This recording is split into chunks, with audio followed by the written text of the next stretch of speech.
ola he tun tuma hianin chu vel khwa pu banal lompuite chunga leng lu dona ei ga leng lu ta anni hi pulansia tongtrai na thil ro pui tak lo dong to anni a chuwa chuanin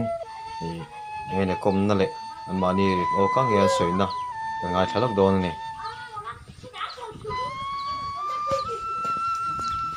tunami hi an chung kwa anni a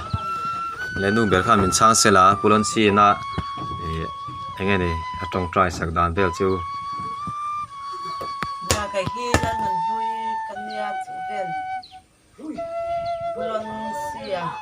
trong trai na ti dam thai na te nei ti gan chat khan chu vel khwa he ron kal lo me ya ke ni no pa hi fa kan nei thei to do no mo kan ti to nuwa kum thum lai aliam to nuwa khan dan na em po om loin fa ha kan nei lo char char ta cha bulon sia chu kanin trong trai ti ra chuan pulon sia chuanin nau in pai anga nau in pai anga ta chuan mi pa ni chuan pulon lon sia in lo don ne ka hming choin min ti a chuan in van nei thla takin pathian mal som na dongin hei tunami hi kan han pa ya kan han nei atwang tak mai ro pe kan ti em ani